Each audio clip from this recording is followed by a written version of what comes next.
On this week's episode of What's Up Weekly, an IU student has amassed a huge following on TikTok for trying out kids' toys. He says it's his childhood dream come true. And we asked IU students what they're most thankful for as we head into this holiday season. What's Up Weekly starts now.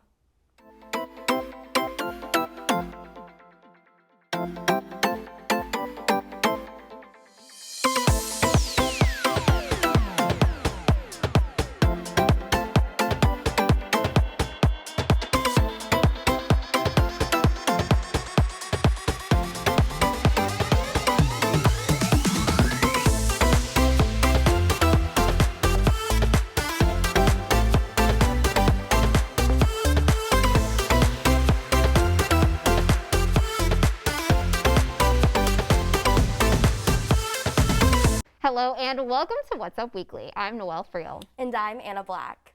With Thanksgiving right around the corner, now is the best time to reflect on what we are thankful for. What's Up Weekly reporter Carly Rasmussen is down on Kirkwood to see what some IU students have to say. Carly. Thank you. I'm down by the sample gates where you can just feel the excitement as everyone heads into the last week before Thanksgiving break. I'm now here with Zach. So Zach, what are you most thankful for this Thanksgiving season? I'm thankful that this is the last week before Thanksgiving break. No, but like in all seriousness, family, friends, health, sort of the generic stuff. The fact that I even get to be here during times like these is just pretty awesome. I'm now here with Zainab Errol, a freshman at IU. So Zainab, what are you most looking forward to this Thanksgiving break? Spending time with friends and family. All right, I'm now here with Max and Brian. So what are you guys thankful for this season? I'm thankful that all my family has stayed safe during COVID and that most of my friends here have stayed safe during COVID. I would have to agree with Max there. I'm pretty thankful that no one's gotten too sick and that IU could stay on campus and we could have fun here. Thanks, Carly. There are so many reasons to be thankful all year long, but especially during the holidays. It's officially the holiday season at IU when they light the candles at the Indiana Memorial Union. The 52nd lighting of the candles at the IMU took place this week, and while the ceremony was in person, it was also shown live on the IMU Instagram account. This year, the lighting ceremony was somewhat of a send-off since it occurred just before IU students leave for Thanksgiving break, and classes go all online starting November 30th. The candles traditionally remain lit until just after New Year's Day, and they'll be taken down after the holiday season this year. One IU student is going viral on TikTok for playing with toys. What's Up Weekly reporter Callie Lichter joins us now with more. Callie. Thanks, Noelle.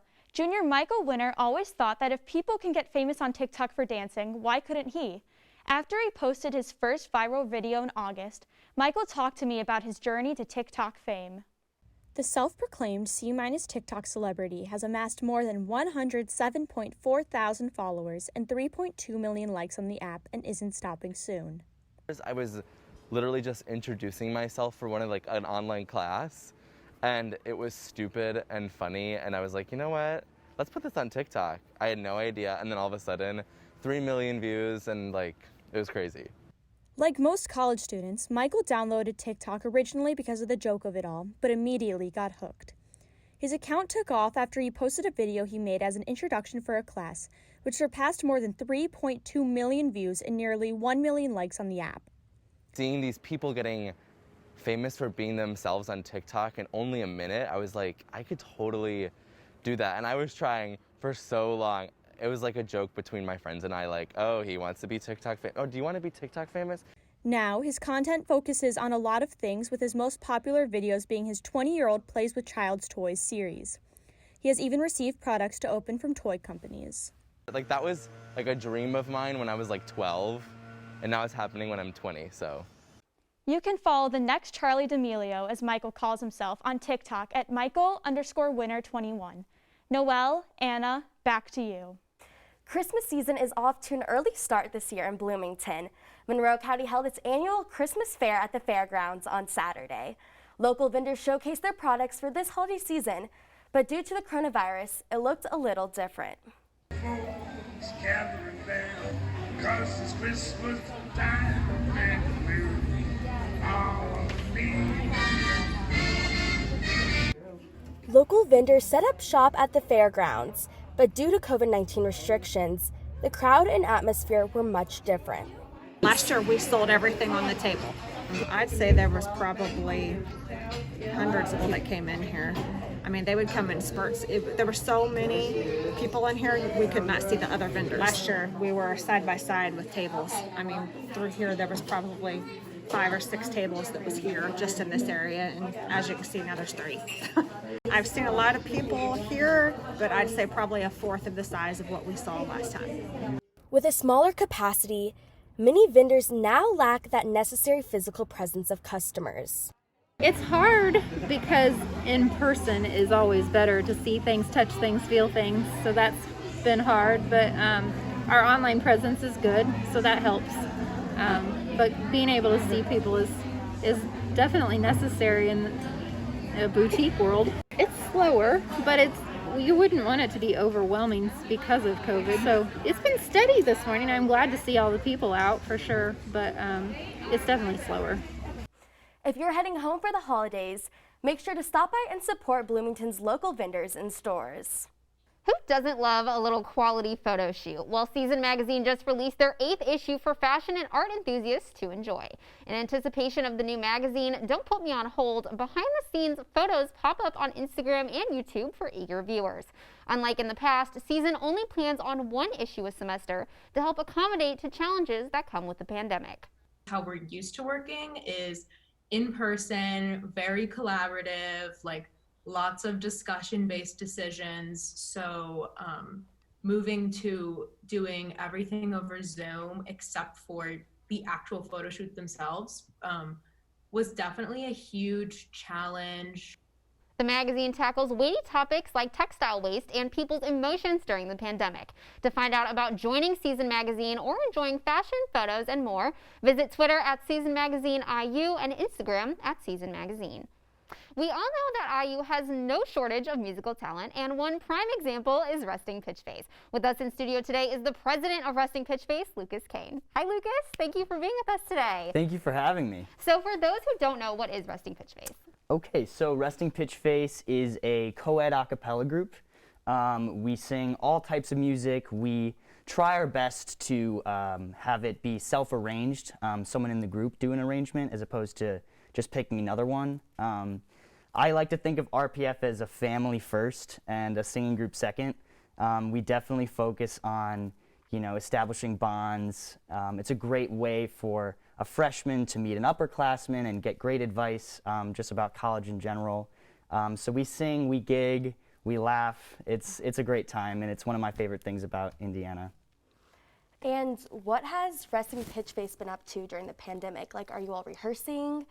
Yeah, so we really tried our best at the beginning of the semester to start rehearsing, and we went outside with masks, obviously trying to do everything we could in these times. But we got to the point where it just really wasn't safe enough to continue rehearsing in person.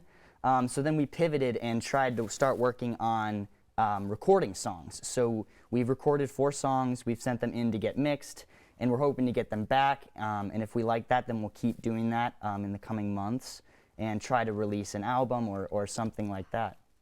And so how has your membership been affected by the pandemic? Do you have a lot of new members this year? So we decided not to audition just because of the uncertainty and the chaos. We didn't want to bring in new members and have them not even be able to hang with us and get to know us well because we were virtual this whole semester. We are planning on actually auditioning this coming semester in February and trying to get some new members that way. So have you all had any performances or any virtual things? So we did have one performance at the beginning of the year. It was actually my 21st birthday. My parents came down. I had all my friends to this, my parents had a hotel room and they had a patio. So we got to perform up there. We did a 3-song performance and it was a lot of fun. But obviously since we decided to go virtual, we really just focused on our recordings and having weekly meetings to go over dynamics for the recordings, advice for the best ways to do recordings so it would sound the best and things like that.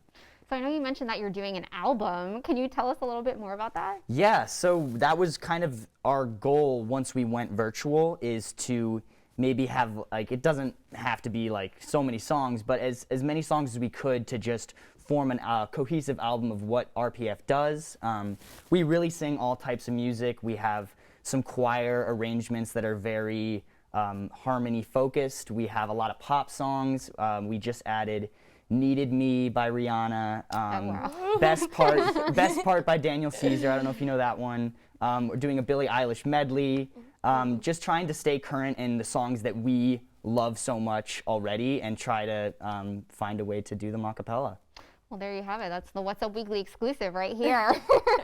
So for anyone who's interested, how can they go about joining Resting Pitch Face? So I would say you could follow us on Instagram to keep up with the notifications about when rehearsals are going to be and when auditions are going to happen. And feel free to contact me, Lucas Kane, or the Resting Pitch Face email that's also on our social media. And we'll be making announcements about what the audition process is going to look like and how people can join. Perfect. Well, thank you so much for joining us today again. Now, Resting Pitch Face sent us a pre-recorded performance to share with you all today. It is boy band themed, and we are obsessed. Take a look. 1, 2, 3. Everybody, yeah, rock your body, yeah, everybody, yeah, rock your body, right, Backstreet's back, all right.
But I want it that way. Tell me why it ain't nothing but a heartache. Tell me why it ain't nothing but a mistake. Tell me why I never wanna hear you say I want it that way. 'Cause I want it that way.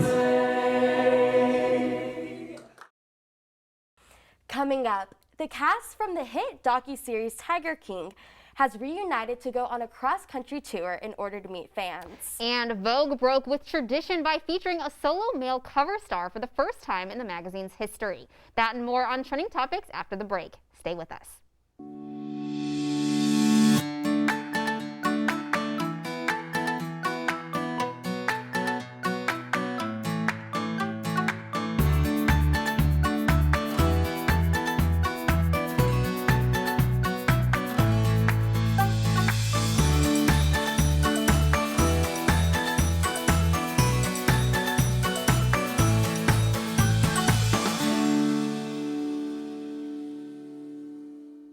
Welcome back. One singer is embodying the sign of the times through a gender-bending magazine shoot. Singer Harry Styles is featured on the cover of Vogue magazine for its December issue.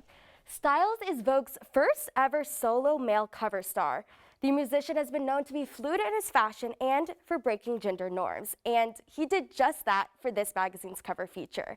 In some of the images, Styles is captured in a Gucci full-length gown, In other photos, he was wearing a kilt-inspired skirt. The photos do not disappoint, and if you weren't a Styles fan before, this shoot may have you falling for him. You can check out more on his feature by going to the article on Vogue's website. With the holiday break upon us, it may have you itching for a little vacay and some R&R. Well, jot your calendars down for a little Malibu getaway. For all the Bachelor fans out there, you can now experience getting out of the car and stepping into the famous Bachelor Mansion. Since the filming at the mansion has been halted due to coronavirus, it has been put up for rent on Airbnb. Though before you text your friends, start booking flights, and send out those Venmo requests, you may need to be aware of the price. For just one night, it will empty about $6,000 from your pocket. The Bachelor Mansion does include 7 bedrooms, 8.5 baths, a pool, and 2 jacuzzis, though unfortunately, there will be no Chris Harrison to greet you. Remember back in March when we were in quarantine and we were all briefly obsessed with that Netflix documentary Tiger King? Well, apparently the Tiger King cast is back. Some familiar faces from the cast are going on a cross-country tour called Uncaged, the untold stories from the cast of Tiger King. And the tour made its first stop on Friday at the Paramount in Cedar Rapids, Iowa. Some series favorites such as John Reinke, Josh Dial, and Barbara Fisher all took the stage to share stories and answer questions about their experiences. And it looks like the Super Bowl halftime performer has already been decided. The Weeknd is set to take the Super Bowl stage in February at Raymond James Stadium in Tampa Bay, Florida. The audience will be slightly smaller this year due to the pandemic. The NFL has said it will likely only use 20% of its seating capacity, but that doesn't make this performance any less exciting. The Weeknd took to Twitter this week to share the news, writing, "Performing on the iconic stage. See you February 7th, 2021. And that's what's up this week. Be sure to follow us on social media. Follow us on Facebook, Instagram, and Twitter at IUS TV News. For What's Up Weekly, I'm Anna Black. And I'm Noelle Friel. Thanks for watching.